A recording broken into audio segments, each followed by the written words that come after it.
I don't think there is any of them that has gone around this state right from the creation of this state when it was Gwangwala, the way I've gone round. People know me in every nook and corner of the state, every ward. And they know me to be a very straightforward person. And they know me to be a very accommodating person, a person that is not, I don't have divisive type of politics. I don't have ethnic, religious division and the rest of it. I'm a very accommodating person. Some people have raised the issue of zoning. How do you see those calling for the issue of zoning? It's very undemocratic for anybody to call for zoning. People should bring out candidates based on its popularity and capability to lead. I don't, as far as I'm concerned, I don't support either consensus candidate or zoning of candidates. If you are The third aspirant we spoke to was Mr. Boss Mustapha. He is a lawyer and a former deputy national chairman of the defunct Action Congress of Nigeria. He was also former state chairman of the defunct Social Democratic Party and governorship candidate of the same party. Mr. Mustapha, who is also from Adamawa Central, believes that his wealth of experience will give him the edge when the push comes to shove. Well, I think my chances are very good, particularly of the 7 I'm the most experienced. I've had a run at this office as far back as 1991. I was a flag bearer of the Social Democratic Party in the elections in 1991. So I'm familiar with the turf. I'm familiar with the terrain, and I bring along with me a lot of experiences which I've gathered over the number of years. Some people are digging up the politics of religion. Should this be coming up at this stage of Adamawa polity? I've contested in elections in environment or communities where you would assume is predominantly a Muslim-controlled area. When I won elections here in Yola constituency to represent Yola Federal Constituency in the Constituent Assembly of 1988, nobody gave me a chance. But because I'm a son of the soil, I grew up in this community. People could trust me. People could relate with me in spite of whatever differences we held in terms of our faith, our ethnicity, and different ideological perspectives. Now, in a polity where some people feel that their sectional interest is being marginalized and relegated to the backstage, shouldn't zoning be considered? Zoning in terms of geographical location is a rational decision. Let me tell you that up front.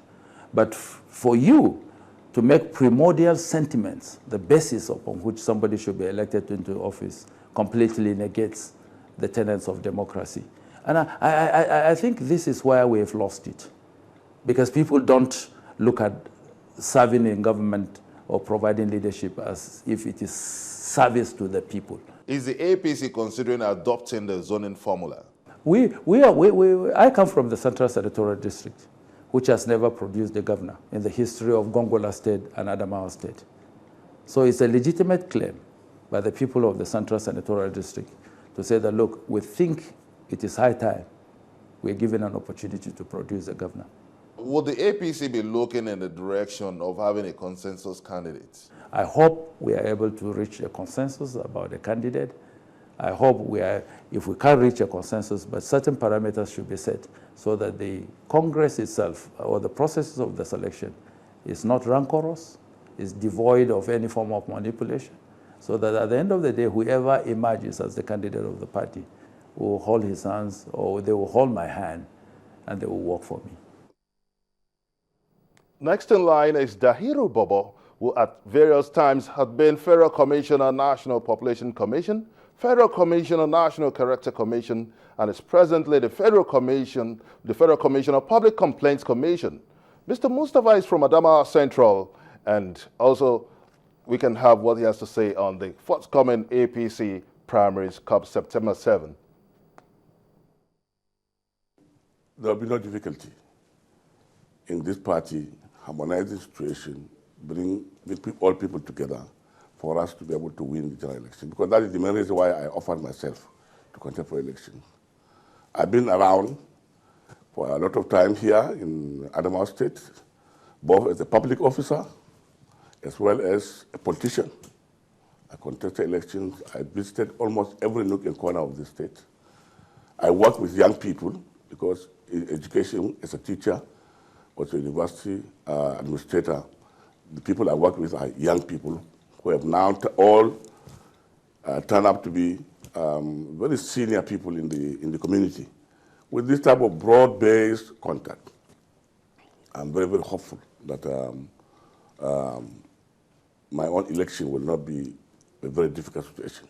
Now, some people are digging up the politics of religion. Is this something one should consider? Is this healthy enough for party politics? In the present context of our own party, the APC, the All Progressives Congress, the way we are working together, all of us, the candidates, and the way we have been campaigning, I have not seen too much of religion in the matter. Because in the past, what we used to see is that candidates used to go to churches to campaign, or some may even go to mosques during some of the religious meetings to campaign. I have not seen this type of thing going on now. All we are doing is we are trying to mobilize people to say that we have been in opposition for too long, and our state has suffered. We want to see a change, and therefore we are appealing to all people of various religions and ethnic backgrounds to say, let us put our heads together and see even how the way we even created this party is a merged party from different political parties that have come together to form a merged party. And therefore, the important thing here is now to get a person who will be able to bring out this state from its doldrums, where we have gone back down. We have reports that there is an intense pressure for some aspirants to back down their bid in favor of a chosen candidate. Could you confirm this report to us? I'm not saying that I'm aware of a very serious pressure on the candidate to step down. The situation is that there is a need always in a plural society like our own, especially again in a very young party like our own, to be able to see that some consensus is built up.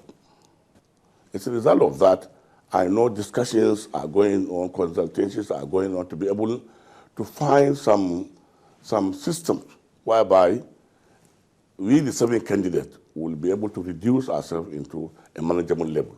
Is this healthy for internal democracy? Consensus is not a bad thing, but it must be achieved through the participation of the contestants.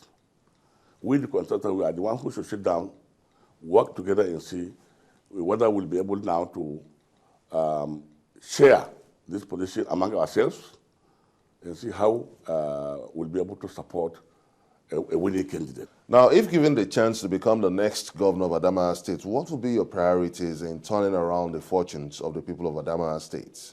My first thing is to work with all federal government international agencies, security agencies, and make sure that peace and stability is restored so that people will now settle down and face the business of their life. Yawa is also in the race. He is from Adamawa Central and is the former chairman, Yola North Local Government. Just like YAKUBU Salah, Ibrahim Yawa is regarded as a close associate of former Vice President Atiku Abubakar.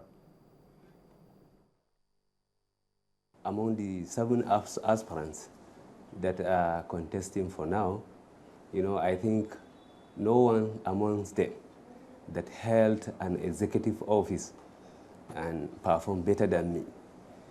My people knows that, they understand that, and I believe that is why they will select me on 7 of this month to at least reward me and present me, or my party will present me as their candidate for this election. What's your view on the issue of consensus candidates? We haven't tried that, but I think maybe if the party elders, the party machinery can maybe mobilize to see that happen, I think it's possible. We have a report that there is an attempt by a leader of the party, precisely the former Vice President, Alhaji Atiku Abubakar, to impose you as the party candidate for the All Progressive Congress. Could you confirm these reports? No. If that will happen, actually it will have happened. But we all went to the screening exercise. We were all at least screened, and we have all qualified, and we are ready for the primaries. Now, if given the chance to become the next governor of Adamawa State, what will be your top priorities in turning around the fortunes of the people positively? For me, we have to at least lay a foundation for real development, because all the sectors have been crippled now. You can see it, we don't have good roads, the healthcare sector is down, the agri sector is not functioning. So definitely we have to do something, and we have to start from scratch so that we can build a strong foundation in our state. How do you get to mobilize? And those were the 5 out of the 7 aspirants for the Adamawa APC governorship by-election coming up on October 11. You may send your comments on our different social media platforms showing on your screen. And now we'll be having our political roundup for the week. Ahead of the Adamawa Governorship by-elections slated for October 11, Nuru Ribadu, Awar Tukur, Aliyu Idi Ong, James Barka, and 4 others stepped down for the acting governor of Adamawa State, Umar Fintiri, to compete the residual tenure. As preparations continue to heat up towards 2015 general elections, the United States expresses readiness to deploy teams of election experts to contribute towards achieving free, fair, and peaceful elections. And that's all on this week's edition of Roadmap 2015 on Channels Television. Please send your comments on our different social media platforms shown on your screen. Many thanks for watching. Join us next week for another exciting edition of Roadmap 2015 on Channels Television. I'm Benga Ashiru. Goodbye.